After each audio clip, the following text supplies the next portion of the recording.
Just like that, baby. Episode 13. The boys are back, baby. MMA Gossip. You know the usual. Like, comment, subscribe, the whole nine. If you're on YouTube, you're already here. Should be right around there. Hit that red button that says subscribe. Help the boys out. I think we're approaching 20. The goal's 100 ASAP.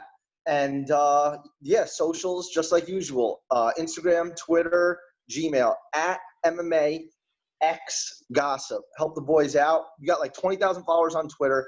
We're growing the Instagram like crazy. We're just trying to grow, boys and girls. Help us out. Help the boys out. Helps out more than you know. We appreciate it. iTunes and Spotify. Like, subscribe, review, rate, the whole nine. Let's get into it, baby. Episode 13, Italian lucky number 13. Yep. As always, we're going to break down last week's card. The boys didn't do so hot on picks last week, with Matt going, I believe, 4-8. Yep, there we go. Chris going 5-7, and I somehow came on top with 6-6. But it was a weird, strange card. There was a lot of favorites that kind of took a shit, and by default, a bunch of other underdogs showed up. But we'll get right into it. So, first up, underdog. Speaking of which, I'm pretty sure 7 underdogs won on Saturday. But Austin Hubbard showed up and basically made Max Rohskopf quit in his corner in between rounds 2 and 3. Go ahead, Chris. Matt. I was on Max in this fight, and I know there's so much controversy right now with David Drysdale and how NSAC's going to investigate him. And honestly, first off, I'm completely okay with a fighter, especially as young as him, giving up and living to fight another day. And I could pretty much think I speak for Mike and Chris on that as well.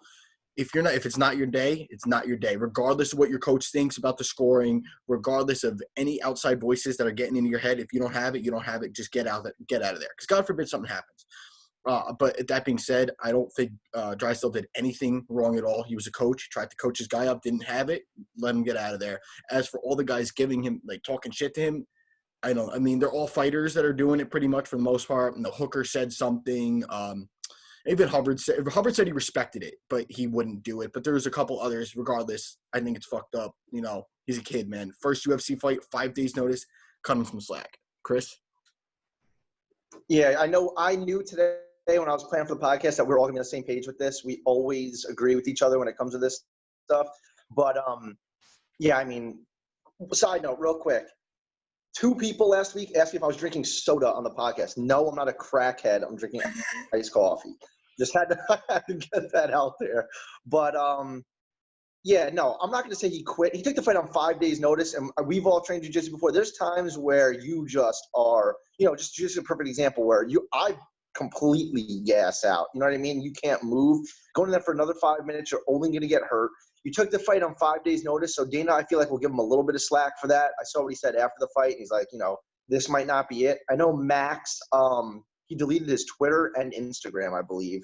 So that kind of he's feeling the heat. But Drysdale doesn't deserve that heat.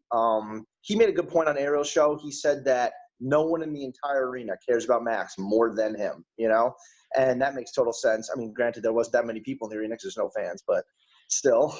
I don't take that much away from him. He fought Austin Hubbard, who me and Mike both picked, right, Matt? You went against him. But Hubbard had fought against some good competition in the UFC, and Max just wasn't ready yet. He's 5-0. He's super young. He really only got this fight because of COVID and stuff like that and, short notice. So, if you don't have it, you don't have it. There's nothing wrong with calling yourself out on the stool, but I don't think that Drysdale should be getting heat for that either, so it's kind of a double whammy. Yeah, you both hit it on the head in terms of Rohskopf's corner and everything going on. But I just want to talk in terms of Hubbard. I mean, Hubbard's 2-2 in the UFC right now, and he impresses even in his losses, man. And I'm glad I picked him. I'm glad he was the underdog because he clearly didn't deserve to be that. And the line just kept going in his favor. It was incredible. He just looked so good against somebody that, he just wasn't his day. No shame in there. But up next, we have Lauren Murphy defeated Roxanne Modafferi in a 3-round decision. And I somehow switched my pick to Lauren Murphy last second because I just thought Roxanne could, if she doesn't get the takedown, it's over. And that was exactly the story of the fight. She couldn't take her down, and that was it. Matt. Second fight in a row, I've gotten burned by fading Lauren Murphy. Yeah, I mean, yeah, I knew what I was getting myself into betting Roxanne, but like we mentioned last week, that fight was just flip a fucking coin, dude. Honestly, it is what it is. As for any potential sponsors, feel free to reach out because I'm really hurting financially after last week and we need to sign somebody ASAP. Chris, down to you. Yeah, dude, that fight could have gone either way. The odds reflected that. I mean, that was always how that was going to go. Props to Lauren Murphy. I guess she called out Cynthia Calvillo. I mean, I guess, I'm not hard up for that fight, but that's all I got. Yeah, not much to say here. They're both up there in terms of rankings, but in terms of Valentina Shevchenko, they're way, way down. Up next, Justin James shows up. He wasn't even on the roster 5 days prior. Goes in there. You could see as soon as the fight started, he just started swinging. And Camacho, who missed weight, got tagged, taken down, dropped, and that's all she wrote. Matt. Dude, did Camacho get cut yet after this week?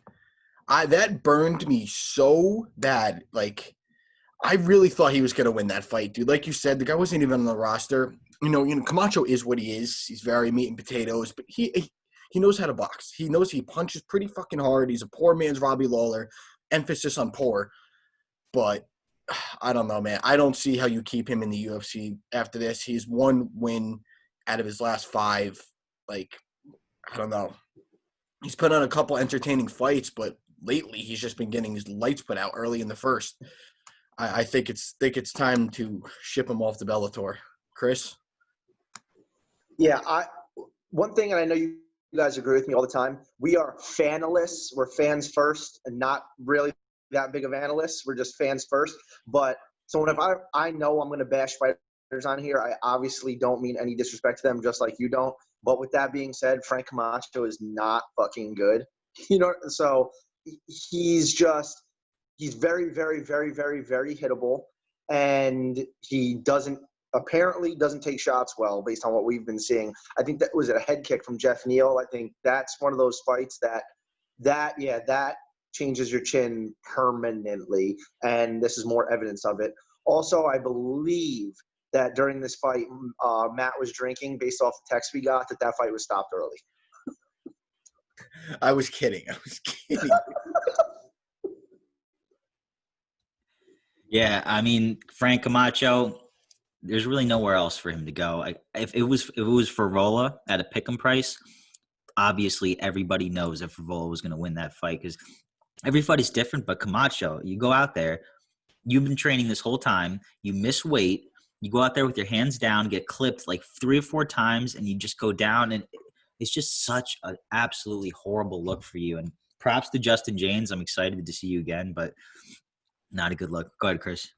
That was what I was going to say about missing weight. He looked terrible on the scale. Missed weight and looked real bad. And, I mean, not that, like, obviously hindsight's 20/20. I almost just said hindsight's 50/50. But hindsight's 20/20, and he did not look good then. So, like, that was, proof in the pudding. Yep, that's all she wrote. On to the next one. Jillian Robertson chokes out Courtney Casey in the last 30 seconds of round 3. Very impressive. I did not think that she was going to do as well as she did. She always seems to, kind of like bend or fold in the face of adversity based on her losses. But when she's winning, and she's dominating. So more props to her. She was just a wizard on the ground compared to Casey, who I thought was going to be a little bit more well-versed. This was, I think, my first L. I went 3-0 prior to this. So dropping to 3-1, there's no shame to it. I picked Casey because I thought she was going to win, and I just couldn't be more wrong. And that's just how it went down. Matt. Yeah, unfortunately, I've yet to find a winner at this point in the card. But, I was impressed with Robertson. I think she has a lot of work to do on the feet still because I don't know if you guys saw, but early round 2, obviously every round starts on the feet, man. You got to know what you're doing. Casey started beating her up a little bit. I mean, you see where Casey's strengths are in this fight, and you see where she's treading water on the ground. Robertson was able to get the fight where she wanted to get it and was able to close the show. Props to her. Casey, got to hit the gym. Chris? Yeah, that's kind of how I saw the fight going. That's what was I the only one that went with Jillian, right? You guys went with Courtney. But that's how I saw the fight going. As long as Jillian, who I mentioned looked like she was always afraid to get hit, as long as she rode the fight out, blanketed her like that, that's kind of how I saw it going. Courtney Casey's not that good, as her record reflects, and she has she had a slick submission in her last fight, but other than that, I haven't seen any real big form of ground game out of her, and I know that's Jillian Robertson's strong suit, so I just rode with it. Like Matt said last time, wrestling or grappling in general, you always kind of ride with that fighter, and that's, especially in a women's fight like that, that's kind of how I saw it going, and that's it. I think that was one of my 5 wins. Be nice if I could listen to my own advice for once. Yeah, up next, we have Marc-Andre Barriault, TKO's Oscar Piota in round 2. And this is kind of exactly how I saw it going down, because Piota gets gassed in the second round. He sees adversity, he folds. He's a different fighter. You can see it right on the look on his face. His whole expression, his demeanor just completely changes when he faces adversity. And Barriault's a warrior. He's not very impressive anywhere, but he won't stop. He'll either get knocked out or keep coming at you. He darts in with his hands up. Like, he looks like he doesn't know what he's doing half the time, but I picked him based off toughness and dog odds, and he pulled through for me. Matt? Yeah, I'm looking at my phone right now. I thought I bet Barriault here. I don't know why I circled fucking Oscar for you guys. I'm really sorry, but I hammered Barriault. Hammered it. I don't know. I have no words for that. But, yeah, literally just reiterate what Mike said. That's exactly what I thought was going to happen. I just thought it was going to happen a little bit sooner. He was beating him up, too. Like, that, you could have made an argument for a couple points that fight could have been stopped. Chris? Yeah, low-level fight. Both guys were on, I believe, a 3-fight losing streak. And, you guys were both right on that. Oh, well, you guys were essentially both right on that. Mike called it to a T. It looked like Oscar quit in there, and he got knocked out on ESPN pretty badly, so not a good look for him. And, yeah, there's a low-level MMA fight in general. Again, no disrespect, but, call a spade. And that's it, man. It's not looking good for Oscar's chances to stick around in the UFC either, I'll tell you that. He folded like a chair. He gave up in there, and that's it. Nothing else needs to be said. Yeah, you could see his cornermen were like just put their heads down, like as if they've seen this before in practice or something, like sparring. Like they were just like, oh, here we go again. Piota just, shits the bed or folds over. And that's exactly what happened. So I honestly, if I'm Dana White and I see that, like, it's over for you, kid. Like, you're done. Up next, we have Tisha Tiny Tornado Torres lit up Brianna Van Buren somehow. And I'm sure Matt has plenty to say about this. He has his hands over his eyes right now. Go ahead, Matt. So, as I made evidently clear, I couldn't hit water falling out of a fucking boat up until this point. I finally pick a winner. I got her like 2-1 and close. Mike, like, oh, I think Van Buren's going to beat her up. I was like, you know what? Fuck it. Like, I literally can't hit the broadside of a barn right now. I'm just going to switch my pick. And, of course, I did the most aggressive thing possible, 500 on Van Buren. And she doesn't even win a round. She looked like she never fought before. Tiny Tornado was like throwing fucking tornado kicks the whole fight and just landing them like they were jabs, and I'm just sitting there, my hands on my head. But honestly, that is what I expected to happen. I was just so out of sorts with everything that was going on in that card that I just said, you know what, I need to make some changes and fade myself. Very not too opportunistic, but live to see or bet another day. Chris? I'm pulling up your ticket over here just for proof for the podcast that was actually a thing that happened in this fight. Tisha Torres at dog odds. This was like my dog of the fight. I really like Tisha in this fight. I stuck to my guns here saying that a UFC vet fighting a relative newbie, and I thought the odds should have been exactly flipped on this one, and it looked like that in the fight. I think I had it 1-1 going into the third, and Tisha visibly won the third, if I'm remembering correctly. But Tisha looked good. I'm not saying she's rejuvenated, she's back. I still would definitely fade her in basically most of the top 15. So not too much to say there. She did look good, though. I got to give it to her. She did look good. She always has good cardio, and she came out to fight. She looked good. And one thing I will note, Tisha's usually the smaller girl when she's in the cage, and she wasn't this time. Tisha's little, hence the tiny tornado. She's a natural 115er, and she could probably make atom weight, honestly. So I'm not saying she's back. I definitely am curious to see who she fights next, though. I was pumped I was able to at least give you guys a winner, because I know that was what I picked on Instagram. So that helps me sleep at night a little bit. I finally got you guys on the board. Mike. And there it is right there on Chris's screen. You can see Matt put down $540 on Van Buren to net $200, which obviously fell through. And this is why my mom keeps asking, like, oh, I want to listen to your podcast. I'm like, it's not out yet. Absolutely horrible.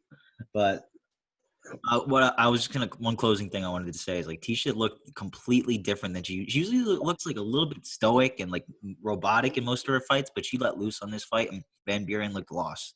So props to her for that. Up next, we had Bobby Green win pretty much clear 29-28 across the board decision over aging Clay Guida. Not much to say here. Clay Guida is pretty much harmless at this stage in his career. His punches don't hurt. His takedowns aren't effective anymore. Bobby Green, styled on him a little bit. It kind of looks stupid in there with his antics, but, like, that's how he fights. That's just how he fights. He talks crap, gets in your face, and he keeps his hands down. And, he's quick with his punches, and Clay Guida eats him, Matt. Finally, I'm on the board, boys. It only took a minus 250 or 300 favorite to get there. Even though I gave you guys Clay Guida, then I would turn around and took Bobby Green. But yeah, man, I was more pumped about his post-fight interview, which I'm sure Chris will get into as well.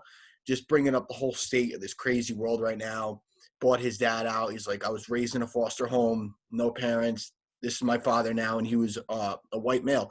And he was just basically preaching what I think everybody should be practicing, man. Just like, he's like, I love everybody. I love all walks of life. Like, as long as you're a good person, there's no reason, there's no need to discriminate. Like, everybody's situation is different, and you look at somebody like that and what he went through, and he probably wouldn't be in that octagon if it wasn't for his dad. Like, I like how I just like that that's what he brought up, and I like that that's the direction he took with it, as opposed to some other celebrities and athletes take it the wrong way and keep pushing the hate and keep pushing the negativity. It was just good to see a change of heart for once. Chris? Yeah, I agree with both of you guys. With the decision, 29-28, pretty clear, and aging Clay Guida. He just looks visibly old. Like, he's been around since, like, UFC. I think it was, like, UFC 64, I want to say, in, like, 2006. Like, dude, that's a long career. And props to him for doing it. He's still going 3 rounds with, Bobby Green's another UFC vet, but still doing the damn thing in 2020. But he looks, before the fight, like he's been around for 14 years. He looks weathered. He looks kind of old. And I'm a big Clay Guida fan. I love Clay Guida. But so coming from me, I don't want to be his number one critic. But, yeah. But to go what Matt said, so props to Bobby Green. But what Matt said, I completely agree. Everyone just shut the fuck up, be happy, support each other.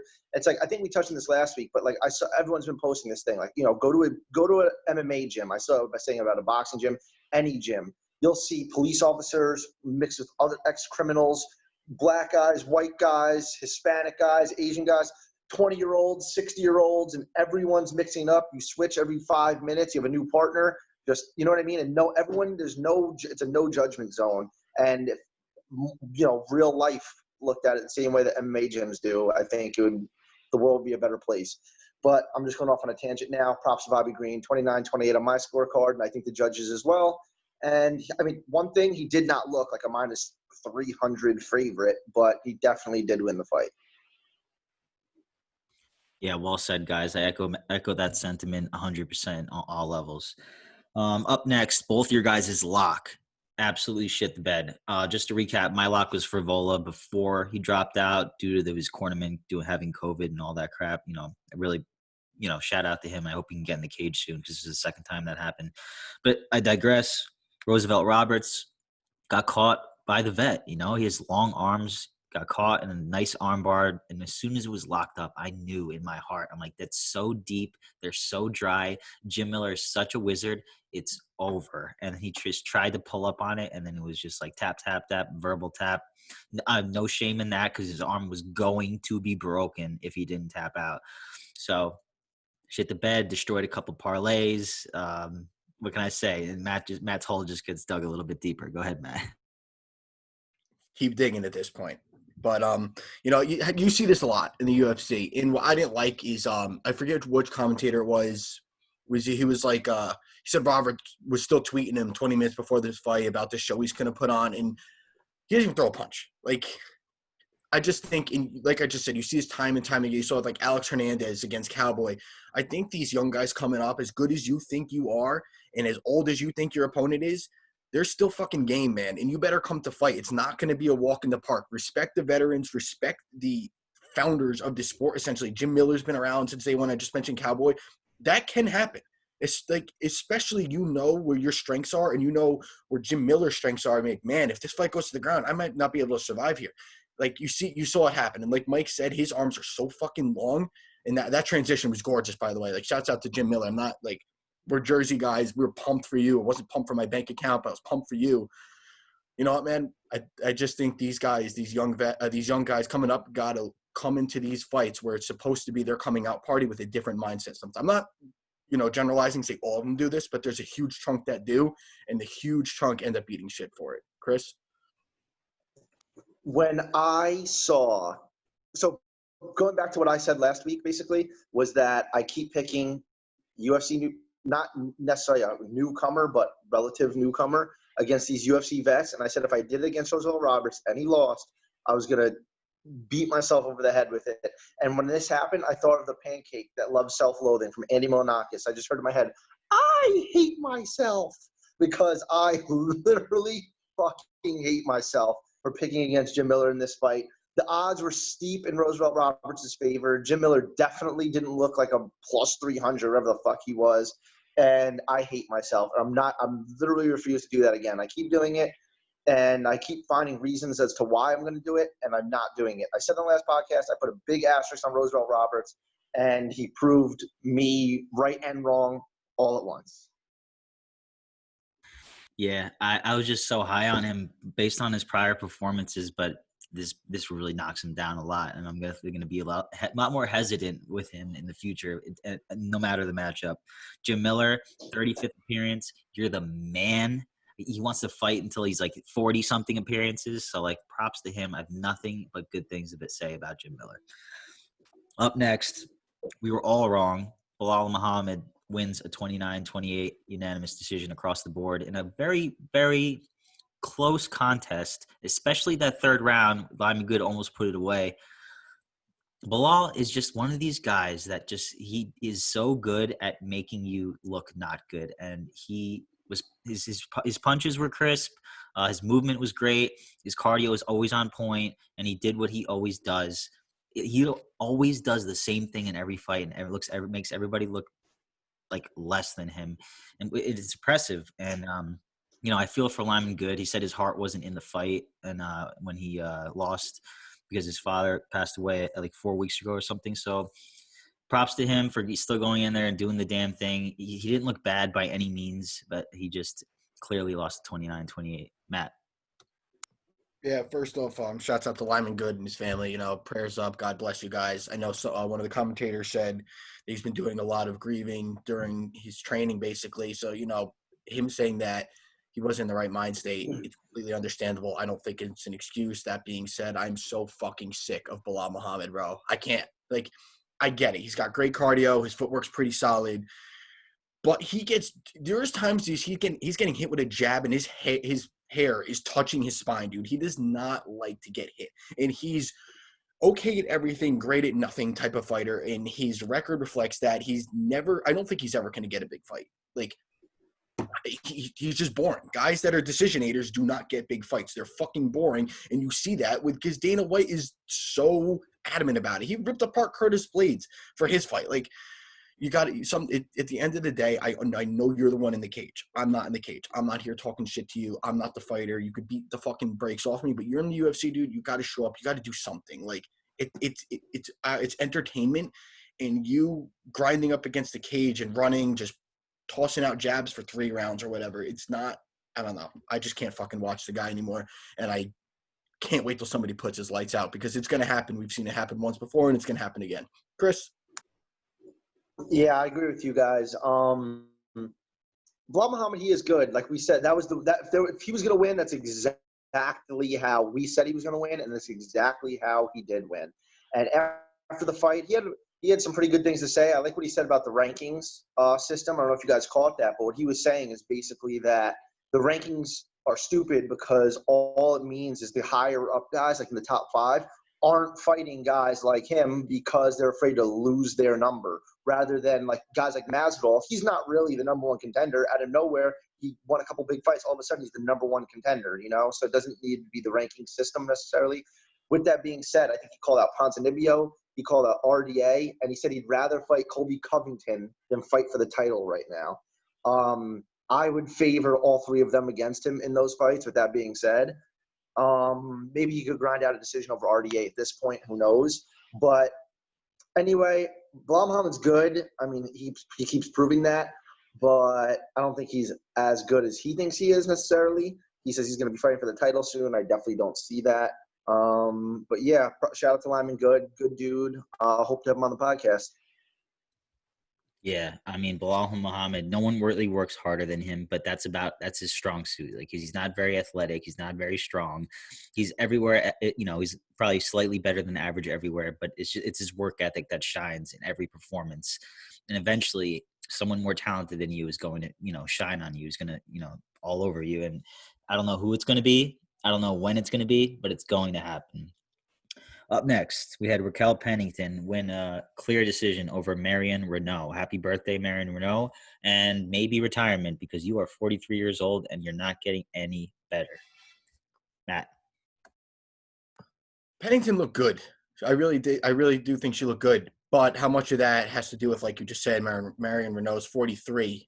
But, you know, I'm not going to knock Pennington's performance. That was, to me, what I saw was 3 rounds of a girl that's been training Muay Thai a lot lately. Her clinch, that whole fight was disgusting, and I thought that those knees at some point were going to drop her. Now, they almost did in the 3rd round, but I think she saw something early, and she kept going back to it, and she she almost put the fight away. Like, her clinch was so strong, dude. I was so impressed. She both hands in the back of the head. I would love to see like a timer for how long she had that. She looked incredible. Props to her. Glad to see her get back in the win column. Chris? Well, asshole me, who picked Roosevelt Roberts as his lock of the night, was about to pick Raquel Pennington, and then I was like, I cannot trust Raquel Pennington with putting a lock of the night on her. But apparently can't trust Roosevelt Roberts either. But with that being said, she did look good. She's built like a truck. Raquel Pennington is wider, and this is not disrespect in any way. She is wider and broader than me. She could definitely beat me up, and she definitely beat Marion Renault up. That tie clinch she looked like she should have been a bigger favorite, like I kind of expected when I originally saw the odds. And yeah, it was a pretty standard Raquel Pennington fight. That's how she fights, and that's always how she's gonna fight. She's already saying that she wants to fight Amanda Nunes again for the title. I don't want to see that in any world. I have really no interest in that whatsoever. But I mean, at this point, who is Amanda Nunes going to fight at 135? So we gonna see. Yeah, she does what she does. She's a bully in there when she's winning, you know, and she put that on full display. Up next, we had Josh Emmett just absolutely have a stellar performance with a torn ACL over Shane Burgos, who I was very high on. Shane has one hell of a chin, because every single one of Emmett's punches I felt through my TV. You could hear it. You can feel it. It was absolutely just power shots. I don't know how anybody wants to fight him in the future. With that being said, speedy recovery, Josh Emmett. Can't wait to see you back. I know you're not getting any younger. You're one of the older guys around featherweight. I think you're about 35 years old. So please, speedy recovery. Keep that momentum, because this is your shot, man. You deserve a top-notch, top-ranked main event slot fight, man. That was absolutely stellar performance. Matt. Dude, and this actually got me out of my hole, this fight, man. I blasted M8. Something just clicked. I was like, you know what? I gave this fight on our Instagram as well. But, dude, what a fucking savage. So, dude, for those who don't know, complete tear of the ACL, MCL sprain with partial tearing, Baker's cyst rupture, focal impact fracture, femur on the lateral, chondral defect on the tibia, laterally matching impact area. I just read that directly off of his Instagram, dude. To go in there for 3 rounds with a guy like Burgos, who hits like a truck as well, and to knock. I said this to my buddies I was watching the fight with. I said, how is Emmett not getting discouraged? Those shots he was landing on Burgos would have put out anybody in that division. And Burgos was just looking back, smiling. It just gets to a point where you're like, Jesus Christ, like, what the fuck do I got to hit this guy with? The kitchen sink? But, yo, seriously, shouts out to him. Great fucking fight, man. I hope to see you back in there soon. Speedy recovery. And Burgos, dude, you as well. Honestly, I don't know what that chin is made of. Oh, you know, do you guys think that might have been too quick of a jump for him? Because, like, he was kind of tested with Cater. He got put out. And who did he fight in between? I thought it was a perfect matchup. He fought, what's his name? That trains at SBG. Nakwan Americani. Yes.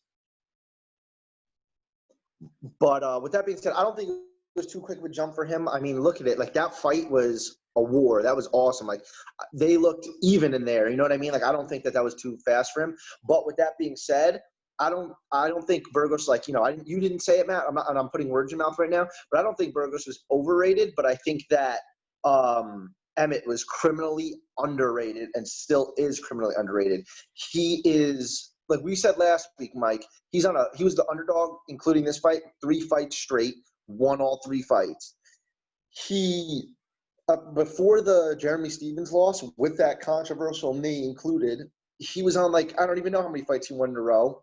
Then he loses Jeremy Stevens. Everyone kind of forgets about him. He comes back from those devastating injuries, his horrible broken jaw, the whole 9, and comes back. And now I think he's on a 4-fight winning streak. He's going to be rated in the top. He's got to be top 7 now. And the top 7 at featherweight's killers. And I feel bad now with this ACL tear. He'll probably be out for a year. But we'll see. I'm really – he deserves a big fight when he gets back. He's an exciting fighter to watch. And, yeah, I mean, and Burgos too. Oh, and one thing I need to spit on this. I saw something come out today, and I think they're going to start putting out more on this with the ranking system. The UFC, which, I mean, is not really a secret, is really – so the media decides the rankings. Like, there's a panel, basically, that's how the rankings come out. But the UFC puts out notes on where they think they should be ranked. And basically what they did this week was they said that the loser of this fight, they have best case scenario, worst case scenario for every fighter on the card. They said best case for Burgos would be 8, which is basically Emmett's spot. Best case for Emmett could be 4. Both of their worst cases would be out of the rankings so that Bryce Mitchell could be number 15, just so they could promote Bryce Mitchell. Like, I don't see how in any way the loser of that fight drops below Bryce Mitchell, because originally they were going to do Burgos versus Bryce Mitchell, and everyone was like, do they hate Bryce Mitchell or something? Burgos would kill him. And now it's like, oh, Bryce Mitchell's more promotable, so he's ranked higher. That doesn't make sense to me, and I was really surprised to see that. Like, I don't think that whoever loses that fight should be out of the rankings, but I did see today that Burgos is number 14 now. He went from 10 to 14 with that loss, and Emmett was still at 8, which makes no sense to me. But I was going to bring that up. I saw Emmett didn't even move. I was like, what the fuck? Just real quick, Emmett with that power shots, man. He didn't even – every single shot had the same amount of steam in it, even in the 3rd round. So, like, people don't understand how good Emmett is, and his cardio just to back up all that skill and power is just some skill. Like, nobody wants to fight him. I'm telling you right now. And I heard that Bryce Mitchell might have a fight with Andre Fili. They were kind of chirping back and forth on Twitter, I saw, and that's a cool fight. And I would really enjoy that one, because that's – go ahead, Chris. No, that's to see what you're saying. They're thinking about – they said October. Like, they basically mutually agreed to fight in October. And I'm going to go out on a limb here. I don't know if you guys agree with me, but I would say that Burgos and Emmett is the best 3-round fight of the year. Yeah, 100%. 100%. It has to be, right? 100%, yeah. I actually looked to see, like, what other fights could compete with that this year, because I saw a lot of people like, oh, fight of the year, even though it's kind of early in my opinion. And 100%, yeah. Yeah. The best 3-round fight of the year, 100%. Yeah, absolutely. Couldn't agree more. And on to the main event. We had Curtis Blaydes totally style on Volkov for 3 rounds, and then just gas tank depleted on rounds 4 and 5.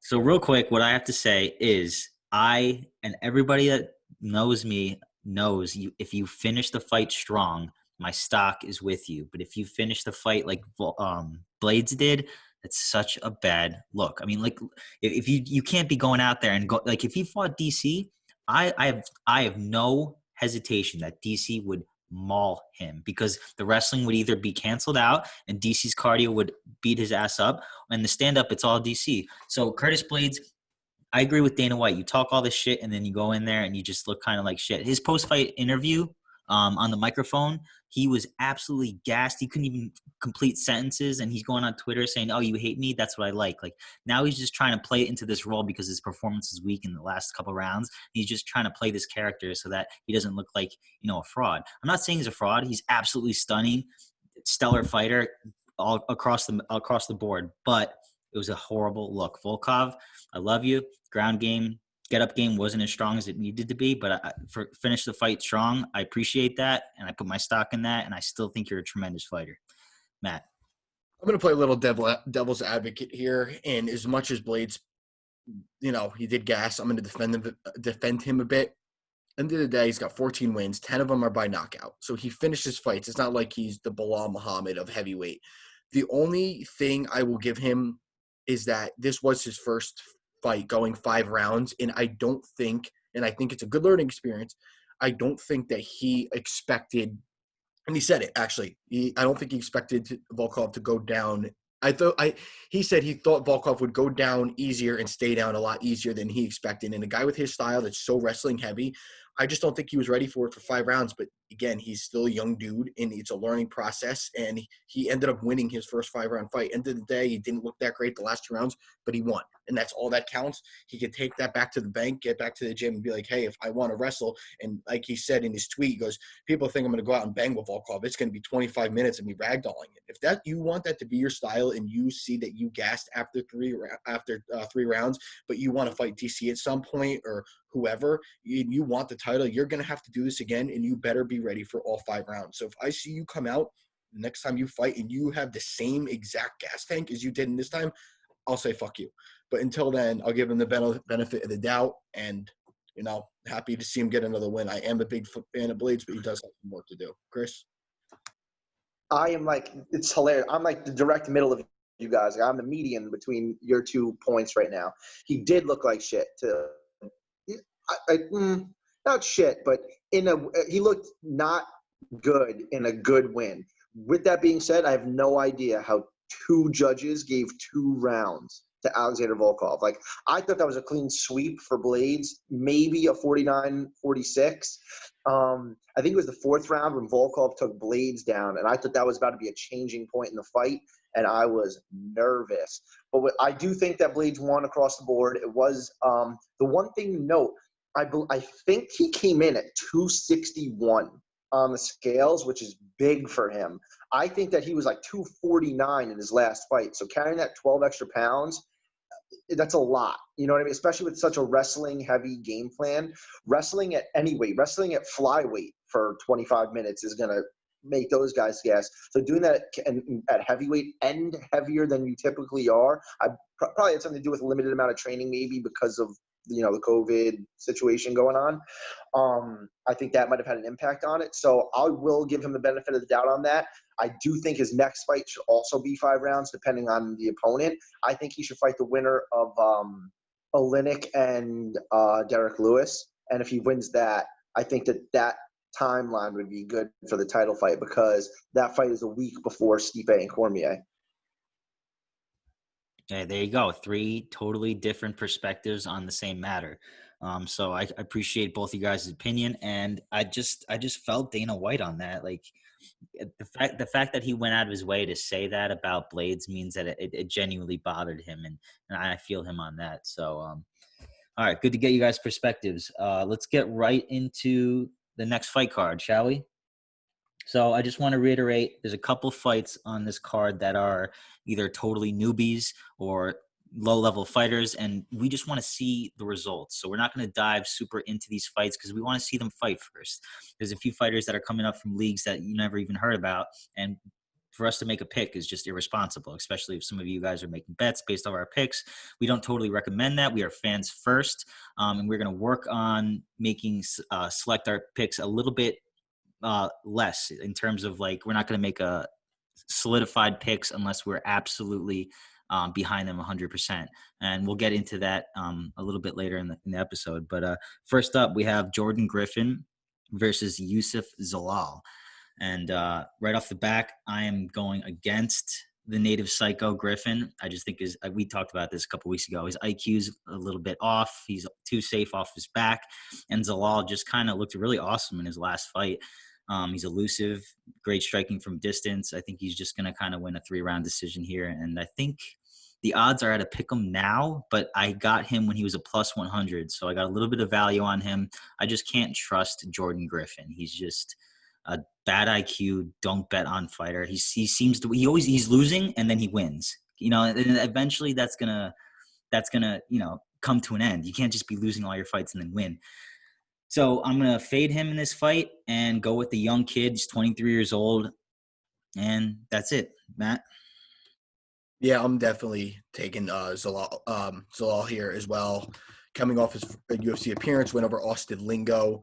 Jordan Griffin, as Mike mentioned, he always seems to be losing a fight till he's not. And I just don't trust him. His last fight out, he was getting obliterated. I thought that fight was going to get stopped a couple times. What's his name? It was T.J. Brown, that little psychopath, looked great against him, and he just got caught. And I just don't think that Griffin can continue doing that. And yeah, I'm going Zalal here. I like the odds too. Anytime, and I love odds when I'm so heavy on a guy, and the odds are right. It's like even money. It's like, all right, I don't have to pay a big price for this. So I'm pretty pumped about this fight. I expect Zalal. I wouldn't be surprised if he knocked him out either, to be honest. We've seen Griffin take damage a lot. Chris? Yeah, Mike literally took the words right out of my mouth. I think that Jordan Griffin is the kind of guy who is finish or bust, and he kind of waits for the finish, and he's losing, catches a finish. Or he's losing, loses. And I think this is going to be one of those times. And Yusuf Zalal fought Austin Lingo in his last fight, and Lingo was highly touted, and people thought, like, we're counting Zalal out, and he looked like he should have been a heavy favorite in that fight. He won that fight very clearly, and I think he's going to do the same thing here. I think that this is a great matchup for him. He can fight more of like a UFC vet again, newcomer versus vet, but this is a different situation, and the odds are even, and I believe reflect my opinion, and I'm going to ride with Zalal as well here. Yeah, I'm glad you brought up Lingo, because Lingo was like a minus 400 favorite over Zalal, and Zalal shined on him, made him look bad. So that just goes to show this kid is talented, young, and he's only getting better. Like I said, leaps and bounds at such a young age.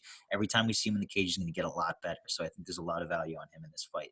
Up next, we have two newcomers from Invicta. We have Jin Yu Frey going up against Kay Hansen.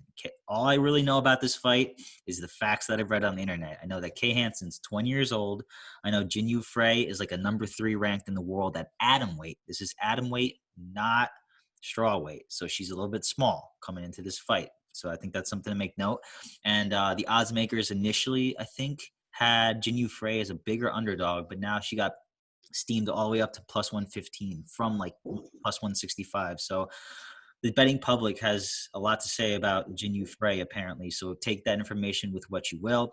I'm not going to make a pick on this fight because I do not know these girls, but I will tune in to watch just for future breakdown purposes. Matt. Yeah, I'm going to echo what Mike said, but I'm going to make a pick, and I'm going to bet on the underdog, Yu Frey, and given that it's at atom weight, I'm going to take the over. I don't care what the odds are. I'm going to take it. Chris? I hear you on that. I share sentiment with the over. These girls are 105ers fighting at 115, so they're going to look small in the small cage. And with that being said, I think Jin Yu Frey is an ex-Invicta champ. So even though it's at 105 and it's Invicta, she's fought in a championship level fight. Whereas Kay Hansen, I believe, fought in the Phoenix series, which is kind of like contender series, but Invicta. And I think the odds are flipped on this one. And a lot of people that I read about and are correct on a lot of picks are riding with Jin Yu Frey. And I'm going to go do it here as well. With underdog money, I'm going to ride with Jin Yu Frey. All right, we're all on the same page for the first couple of fights. You don't see that very often, but I know that things are going to change a little bit down the road. Up next, we have Takashi Sato going up against Ramiz Brimage. I'm pretty sure the pronunciation is. If I'm wrong, I'm sorry. But right off the bat, Takashi Sato is a favorite. Fade. All he has behind his name is a Ben Saunders knockout. A Ben Saunders knockout is like going to the doctors and getting a lollipop. Everyone gets one. Okay, there's nothing special about that. Brimage, on the other hand, he's young, 8-2, 27 years old. He trains out of Fortis MMA, so you know he's got a good training going on. He's a grappler. He has all finishes. I was watching his bouts, a few bouts prior to his inaugural UFC debut, and he's aggressive. He's a finisher. He goes after you. He goes over after that finish. Whereas Takashi Sato kind of stands there like a robot. He makes it look like he has good stand up, but reality he throws a couple punches here and there. He doesn't really have that many combos. Like I said, he knocked out Ben Saunders with a shot. You know, if a feather dropped out of the air and landed on Ben Saunders' head, he'd be knocked out. So there's really nothing behind that. I'm going to fade Takashi in this fight, and I think there's a lot of value at plus 120 for Brimage. Matt. Yeah, again, I feel like we're just keep echoing each other here, but I'm going. How do you say his name? Brahmage. I'm going with him as well. I like Mike said, I've watched a couple of his fights as well, and as I said in previous podcasts, I love guys that have a grappler's background. And are we getting plus odds on this guy here? We are.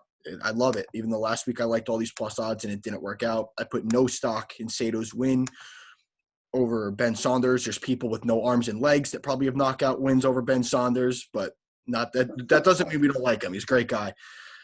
Chris. Yeah, dude, that's crazy. I think three in a row. This might be a podcast first that we all pick the same fights three times in a row. Also, fun to note, which I know Mike touched on earlier, last week, 7 underdogs came out on top.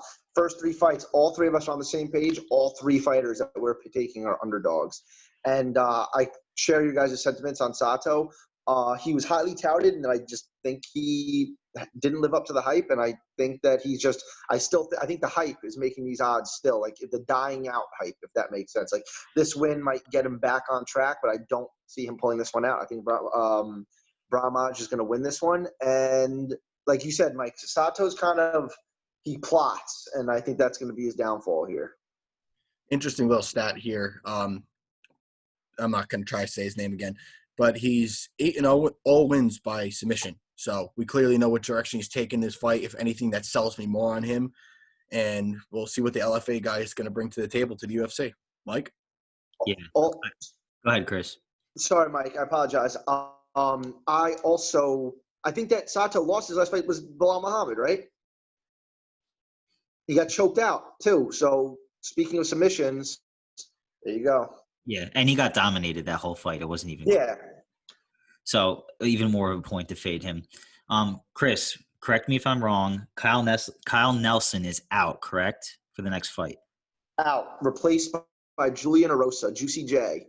Got it. I just want to make sure before we get to it. So, first up, we have Sean Woodson was supposed to fight Kyle Nelson. Kyle Nelson is out, and now he's fighting Julian Erosa. All right. Go ahead, Matt. First of all, shouts out to Sean Woodson tossing us a like on our Instagram today. But, yeah, I'm riding with him, dude. He's long. His boxing is legit. Mike could probably speak more to his boxing background. And even if he was facing Kyle Nelson, I definitely would have taken him in this fight. I've been looking. I cannot find odds on the Erosa fight anywhere. I'm assuming, considering he was minus almost 250 against Nelson, it's going to be even more against Erosa. I personally am not an Erosa fan. Every time I see him, I fade him. I think he screwed me once recently, but yeah, I'm definitely riding with Woodson here. Chris?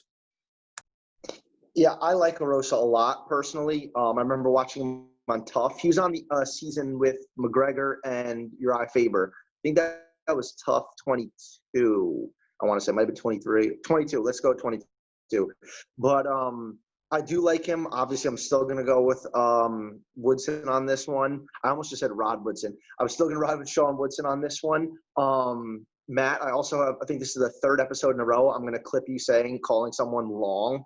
But he is long. He's got a great boxing background. I think he was going to piece Kyle Nelson up. And now I think he's going to do the same to Erosa. Erosa's good. He's durable, but he's just, he's kind of a win one, lose one. I think he lost 3 in a row on his 2nd UFC stint, went to a smaller promotion, got a win, and here he is now on short notice. So he's down, he's tough. He's down to fight, but I do see him being a big underdog here and losing. With that being said, the reason Kyle Nelson pulled, I think I want to say Canadian, right? and he couldn't get a visa into the United States. It was too short a notice for him to be able to do that, and therefore he pulled out. And I think it was literally a matter of hours ago, hence why I don't think there's odds up for Erosa yet. I am a big Erosa fan. I believe, and I could be wrong on this, but I really don't think I am. I think his dad passed away when he was super young. He had like a brain tumor, and I remember him talking about it on Tough, and it like really tugged at my heartstrings, and I really liked him on the show. And then he lost to the GOAT, Artem Lobov, and it was all downhill from there. Yeah, so to talk about Woodson a little bit, 6'2", 79-inch reach advantage, just unheard of in that division.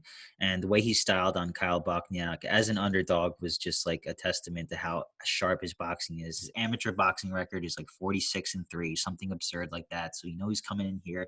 And the way he uses his defense, because like we haven't really seen him on the ground, he's undefeated. And what he does is he usually keeps his back to the cage so that if somebody goes for a takedown, he has that, that third leg he can use the cage as like a means of defense, and he does it so well because Bochniak had absolutely nothing for him, and Bochniak's very sound in all aspects, and he just got pieced up. He got dropped a couple times. His knees come from straight up and basically reached Kyle Bochniak's chin by just lifting his knee up a little bit. So I think that it's going to be a pretty clear-cut 29-28 or 30-27 across the board. Woodson's got this in the bag.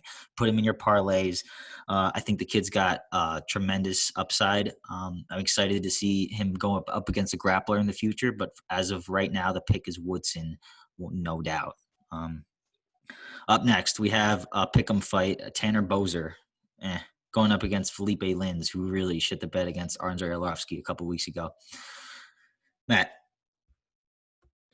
I'm not going to try to act like I know what's going on in this fight because this is one of the three I just truly don't know. Don't bet this fight, guys. Who did Boser just fought? Cyril Gane, right? And he was a huge underdog, and everyone thought Gane was going to put him out, and he didn't. He won by decision. I don't really know here. This one's tough. I'm going to go Lins.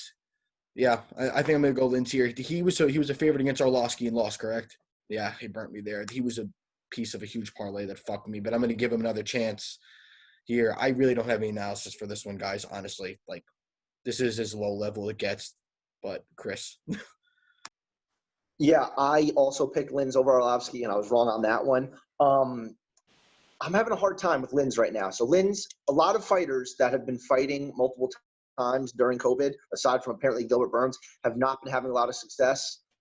Hannah Cyphers just lost badly over the span of a couple of weeks, and it seems like other fighters who've been fighting with real quick turnarounds haven't found too much success either. And I don't see Lins having too much success here. He didn't look good in his last fight. He's getting limited training, so he's not going to have too much more to do. I mean, he did win $1 million in PFL, winning the heavyweight tournament against very low-level competition, being that it's heavyweight in PFL. So I don't know what his motivation is here. Is he fighting for a payday, or was PFL proving grounds for him to come to the UFC? So I don't really know. This is, a coin flip at heavyweight. This is legitimately a coin flip at heavyweight. So I think that Boser's getting notoriety here because of what Matt said against Gane. He didn't lose, basically. I mean, he did lose, but he didn't get stopped. So it's like, okay, he's tough. He might look well. I guess, you know what? I think I might pick Lins here. He did win PFL, and this is a lower-level heavyweight fight. So he did prove himself a little bit, so I'll give him the benefit of the doubt, and I'll ride with Lins on this one. I'm with Lins as well. I mean, he's the ATT guy, so he's getting good training. And his last fight against Arlovsky just has a way of making like he's a puzzle. He plays touch butt with you, and he wins on the scorecards. It's not impressive, but it's impressive enough to puzzle his opponent and piss off everybody that tries to fade Arlovsky. So I'm just gonna put that fight, and I'm just gonna ignore it, and I'm gonna go off the fact that he should win this fight. And I think that if he came into this fight not without the Arlovsky fight, I think he'd be a pretty big favorite over Boser. So I'm just going to go off that and pick Lins, but at the betting window, no shot. Up next, oh my God, can we just skip this one? Mara Romero Barella going up against Miranda Maverick. I'm just going to pick Maverick because Barella is Barella. Matt. Yeah, I'm taking Maverick too. First fight in the UFC. From what I've seen, striking's getting there, but it's not there yet. I think there's a majority of strikers in this division that would piece her up. Don't think Burrell is one of them. Her grappling's pretty solid, but I don't know if I trust her to get to the ground. But again, Burrell is not somebody that's instilling fear in me that she can't make that happen. She's 2-4 in the UFC. Like Mike said, it's Barella. I'm going Maverick here. Chris? This is a fight that I would definitely stay away from at the betting window. UFC newcomer here. I am preaching this. Stay away from UFC newcomers fighting, I guess you could say a bet, even though Barella sucks. What is she, minus 300 or something like that I saw earlier today. I would not place minus 300 on a UFC newcomer, even though Barella sucks. I think what I would do is potentially bet on either fighter by stoppage in the third round. I could see Maverick catching a submission later in the fight as Barella gets super tired, but I won't bet on her because I don't have enough backing to throw down $300 to $100 on someone like that, like Matt does. I know you're taking digs at me right now. Yeah, that's the betting game, of course. Matt definitely takes it all the way with that. But this fight is virtually unimportant. It doesn't affect the roster. Two low-level people. This is exactly what we're talking about. Stay away. Up next, a fun fight, actually. Got Luis Pena going up against Kama Worthy. And Kama Worthy was basically unknown before he knocked out Devontae Smith as I think, plus 650. Something absurd like that. I knew you were pulling that up. I was positive you were pulling that up. There you go. We just saw a picture. When I told you this week got desperate. This is the worst I've bet on a card since I started watching UFC years ago. Like years. I don't know. I was at wit's end. I just needed to see a positive number. Yeah, so what we just saw was Chris put up a picture of Matt's betting slip where he put down $1,000 on Curtis Blaydes to win like maybe 200, something absurd like that. And I knew you were shitting your pants in those last couple rounds. When Volkov caught him with that like knee/head kick on that takedown, I almost fell out of my chair. Yeah, goes to show this is a very volatile sport. Never know what is going to happen. But we got Luis Pena, some guy we've pretty much seen grow up in the UFC right before our eyes. We've seen a lot of his matchups, his split loss to Frivola and other wins that were, really impressive. He's just so good everywhere. He stand up, ground game everywhere. And he's got underrated wrestling, offensive wrestling, that is. And Kama Worthy, like I said, we don't really know much about him. He's 33 years old. He's got pretty quick kicks. He was a huge upset win over Devontae Smith, but he's standing around plus 205 against Luis Pena, and I think that's about right. The UFC, I think, is still invested in Luis Pena, and I think they're going to give him a fight that is winnable at this point in his career before they give him like a really stiff test. So I think Kama Worthy is good, but I don't like the fact that he was a plus 650 against Devontae Smith means something to me. Like he's just not upper echelon, and I think Luis Pena is on his way to get to that level. So I think Luis Pena all day here. Matt? I thought I was sold on this one. I might go Worthy here, honestly. I mean, Garcia's last time out, I know Pena's last time out, he was upset with not finishing Garcia. He took him 3-round decision. He mauled him for 3 rounds, but he was upset with not finishing that. And I just can't get the image of what Worthy did to Smith out of my head. And Smith is no joke, dude. He's explosive. He's got some solid wins in the UFC. I hate doing this, and I never do this, but if you even just look at the two, like the one guy, like Worthy looks like he should be fighting at 170, and then you got a guy that's 6'3", fighting at 155. I'm not saying that's playing a role in my decision at all, but I don't know, man. I think strength could be a big factor in there, and while I do favor Pena on the ground and in all the grappling exchanges in general, I think there's something to be said about Worthy with these odds. I'm up in the air about this. I'll make my final pick on Saturday, but right now I'm actually going to go Worthy. Chris? I feel you on that, Matt. I think Worthy even used to fight at 145, which is crazy because he does look like the bigger guy here.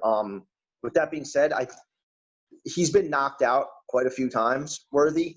And when he beat Smith, that was, I think they're pretty good friends. And I know they used to be training partners, so maybe he saw something there. He had a read on him or whatever. So I don't put too much stock into that, even though it was devastating.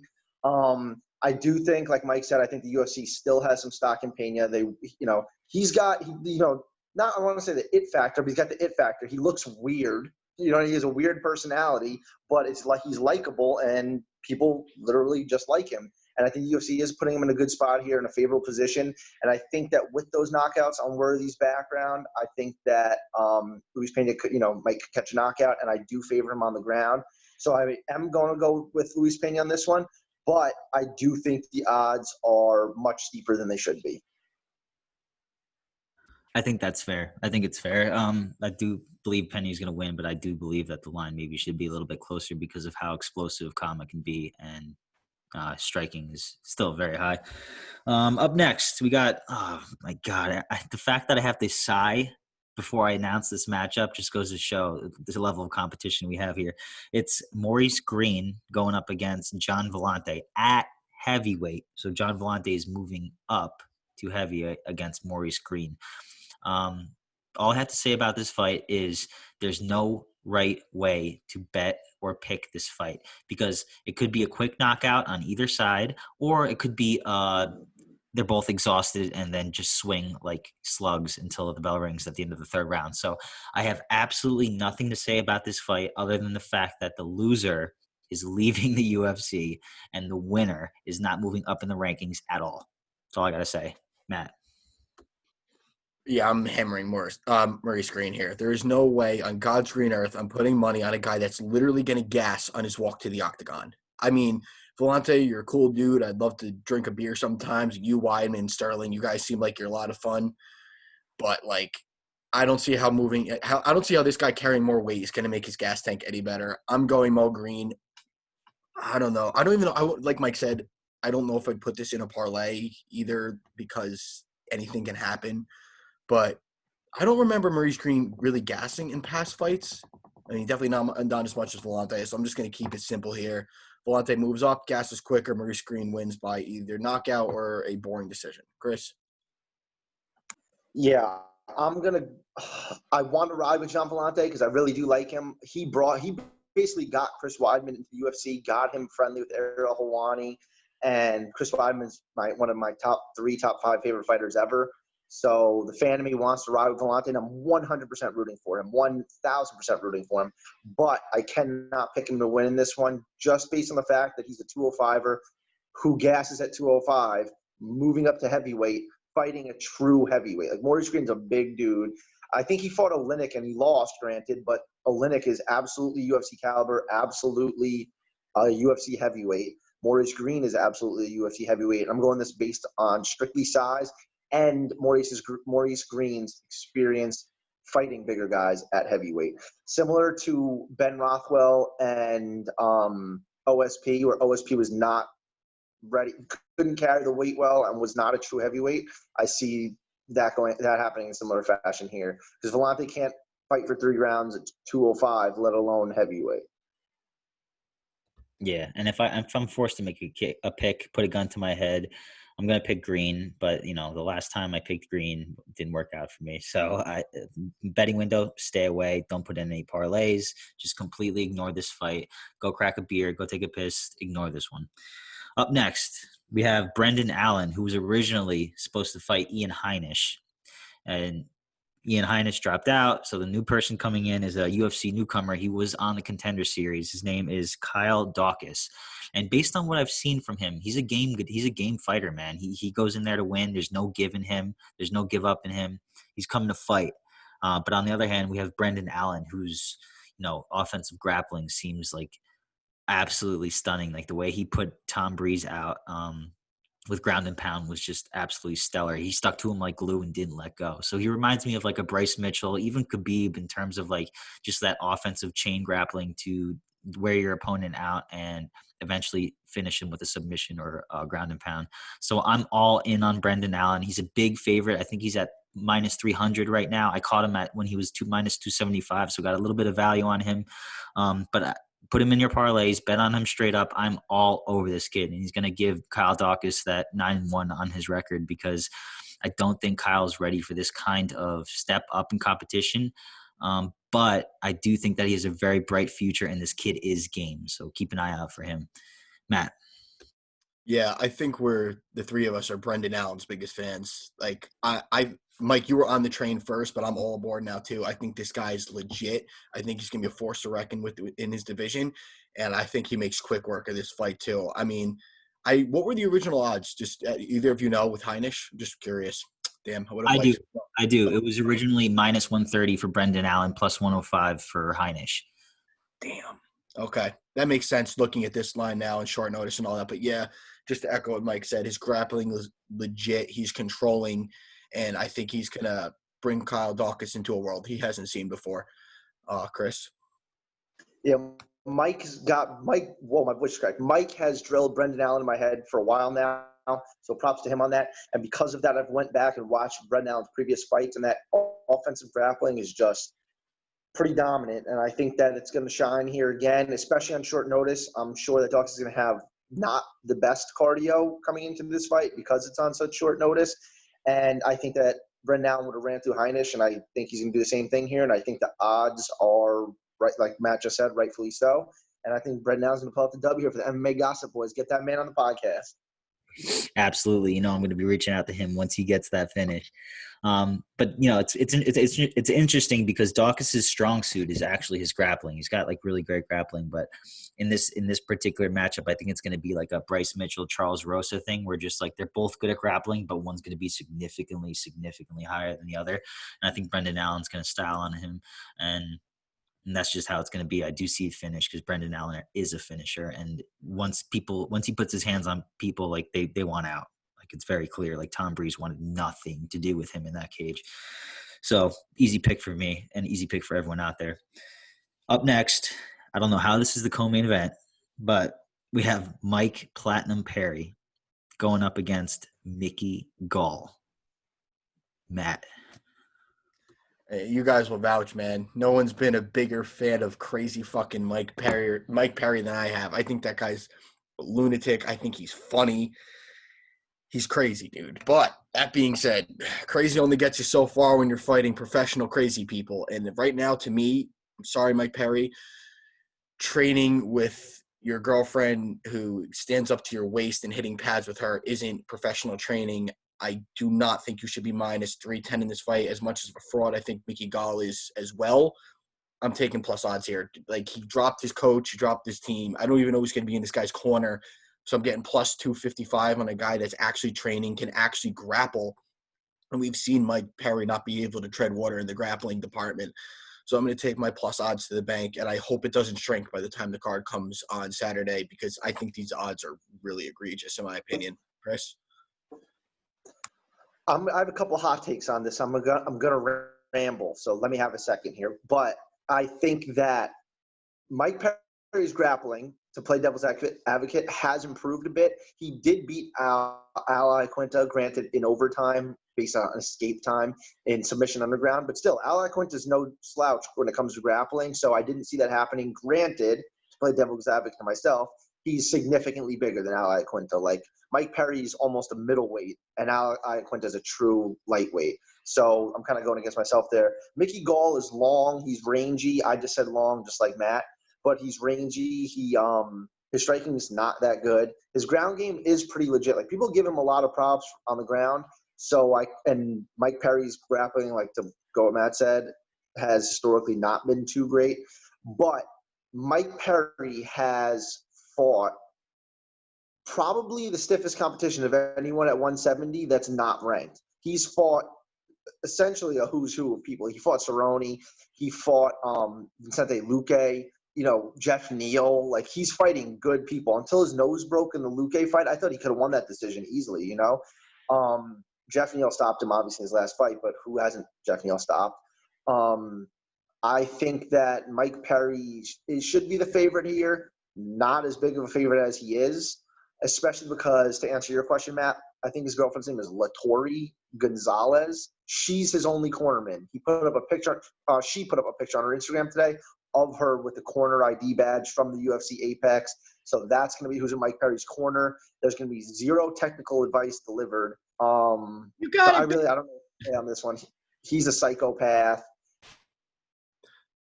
Dude, I guess I'll pick Perry. I'm sorry to interrupt you. If I see her cornering him in this fight, like in between rounds, giving him advice, I'm gonna fucking throw my controller through the TV.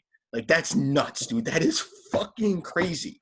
Like, Well, I, it's happening. it could be a sign of he's taking Mickey Gall too lightly. He's like, oh, I could beat this fucker without a corner, man. Like I'll figure shit out after this fight. I don't know. I just think it's batshit crazy. But then again, it's Mike Perry. He has fought, the being Perry, such better competition than Mickey Gall has, though. And he's fought stiffly against those guys. Granted, Cowboy made him look like kind of a chump on the ground, but Cowboy's Cowboy. Like I think Cowboy might Mickey Gall look like a chump too. So I want a reason to pick Gall, but I'm fading him, and I'm going to ride with Perry on this one. Yeah, I've been looking to fade Gall every single time he steps in the octagon. I'm convinced that he's an absolute fraud. And yeah, his grappling is pretty decent. His stand-up is very, very, very poor. But my reason, like the reason I want to fade him is because of how bad he is. But the UFC managed to make a matchup where I can't pick against him because Perry is the one guy that can slip on a banana peel against Mickey Gall. The one guy. And I don't think he should be that much of a favorite. I agree. And Matt, when you initially chose Gall, I thought you were crazy, but you're right. The one person that can slip on a banana peel against Gall is Perry. I'm going to pick Perry, but with a huge asterisk because his training is in question. His corner is 100% in question. And, you know, if it goes to the ground, we don't know what kind of condition he's in cardio-wise. We know that his grappling is getting a little bit better. Yeah, his girlfriend is going to be in his corner.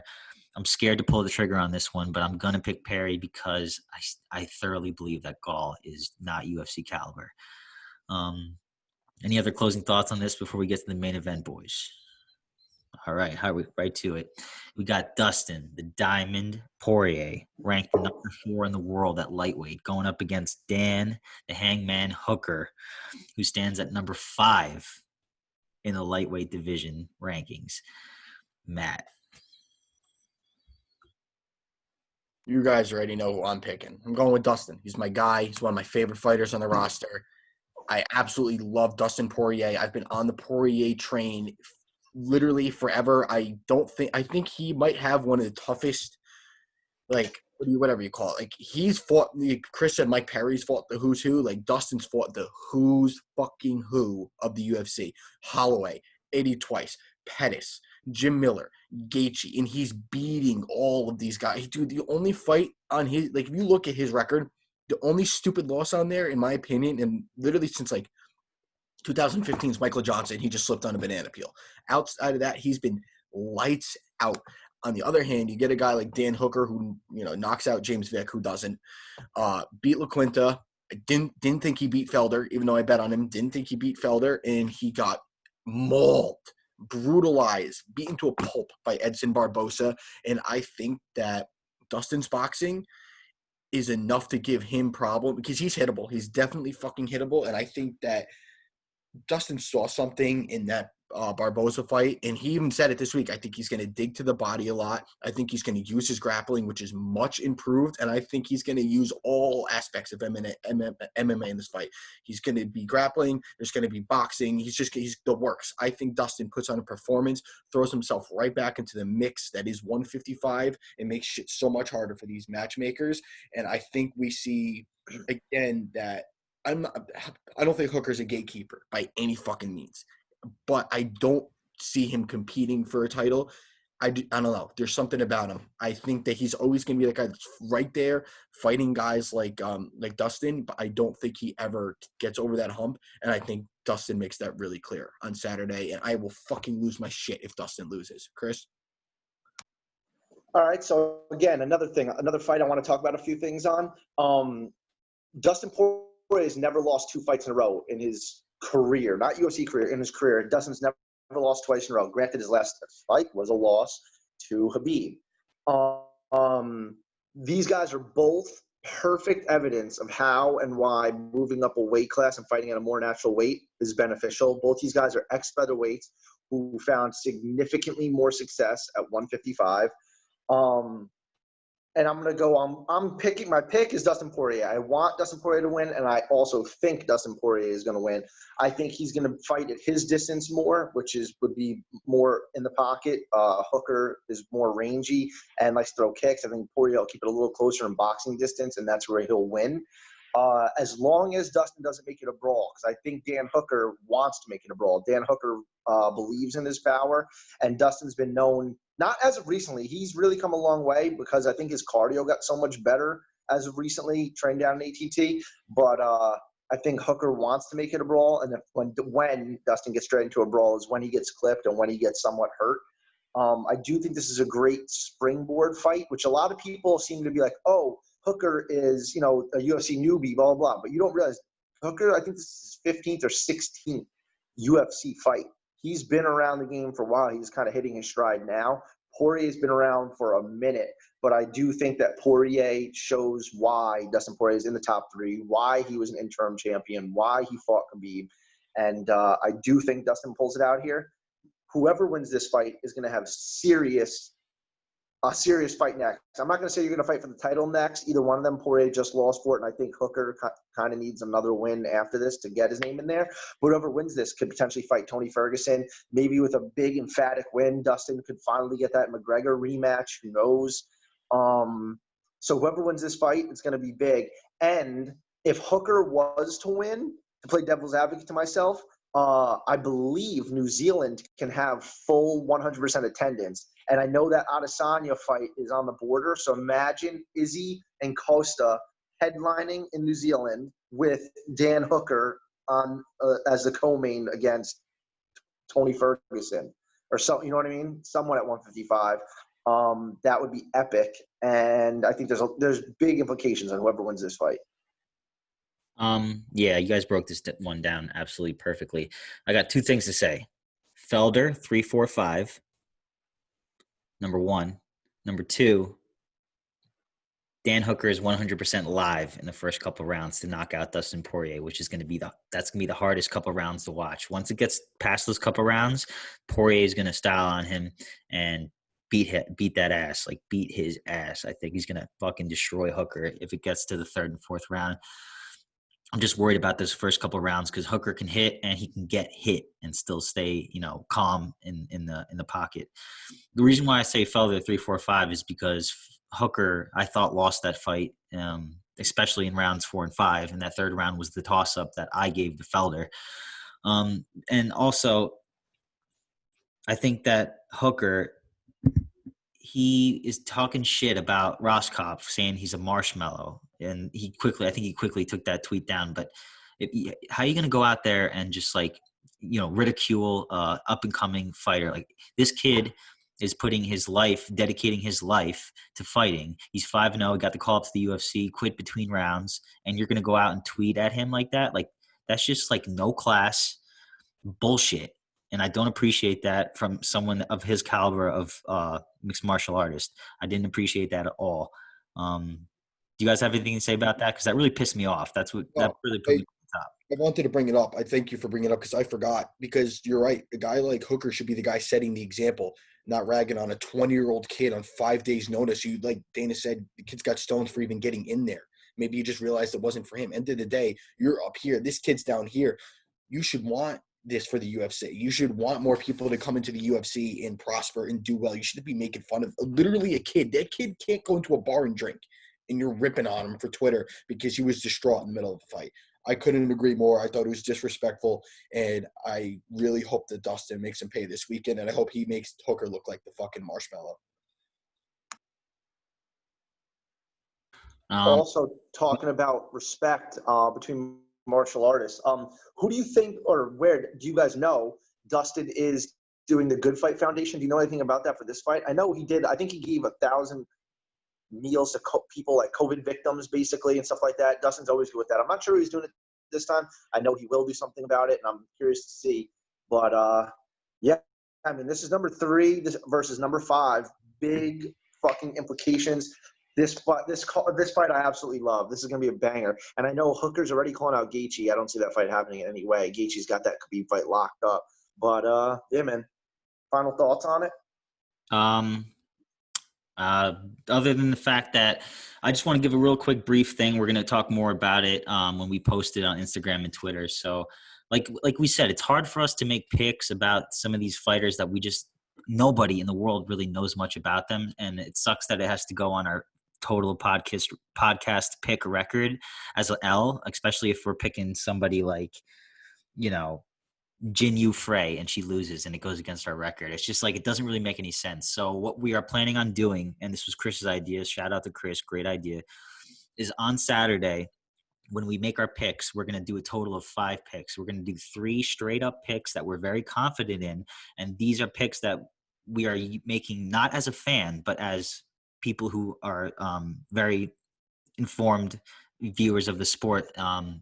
And then we're also going to pick one huge underdog underdog that we think is going to win. And then we're going to pick one person who we think is a lock. So we're going to have a total of 5 picks, 3 straight picks, 1 underdog pick, and 1 lock. And this is going to be on our podcast record from henceforth, instead of picking, all 12 fights in the card, because that's just like borderline impossible. You guys have any thoughts on that? Yeah. Make sure you follow us on Instagram so you find those picks at MMA X Gossip. I'm going to be tweeting them out at MMA X Gossip on Twitter. We're going to do those 3 fights. I just wanted to say, because we are going to be picking an underdog, like Mike said, a lock, and then 3 of whatever we like. It's picks we're confident in. There could be those 3 could be underdogs too if we're confident in them. We're picking these as unbiased as we can. Like, we won't be picking these as a fan, and I'm not telling you to tail me and bet on these, but I'm making these picks for myself and for entertainment purposes only. I want to footnote that. If you do want to tail me and you win, feel free to donate to the podcast, baby. We need some equipment, like these mics, whatever. We'll throw our Venmos up, the whole 9. But follow us, Instagram, Twitter, subscribe, help the boys out. Mike. One more thing. Me, Matt, and Chris are not going to discuss our 5 picks until we post them on Instagram and Twitter. So when it's posted, the other 2 people are going to find out who my picks were. I'm going to find out who Chris's picks were and Matt's are when they're posted. So there's going to be completely unbiased, no conversation between us 3 in terms of who we're going to pick for our 5 choices. So just to make it a little bit more interesting, and this is when it actually starts getting competitive with picks, because we're actually going to be competing against each other to have the best record. So I think that's pretty cool, and the viewers can see who they like and out of us 3 and who our picks are, and maybe see a trend. It's exciting because, at the end of the year, we're going to have a huge record, and there's obviously going to be discrepancy between us. So it's exciting. Closing thoughts, guys, before we close out the podcast. So are we resetting our record and just starting with these 5 picks? I mean, I'm not opposed because I think we should, because we're all at the same record anyway. We're all at 12 and 10. I agree. Yeah, let's just keep it where it is so the number looks higher at the end of the year. That's fine. That's cool with me too. Like Chris said, you're not getting these picks unless you follow us. All my fucking friends, Saggio, Ricky, Cruz, just all you idiots that text me every week, I'm not answering anymore. Go follow my Instagram. Saggio, I know you subscribe to us this week. So shouts out to you. Everyone else, I'm literally not answering. Go follow the damn Instagram. All right. With that being said, another episode in the books, episode 13. Be well. Love mixed martial arts. Follow us. We love you. We love everything about this sport. And, tune in this Saturday for some unbiased picks, baby. I'm excited. All right, boys. Closing out the show. See you next time. Thank you. Like, subscribe, comment.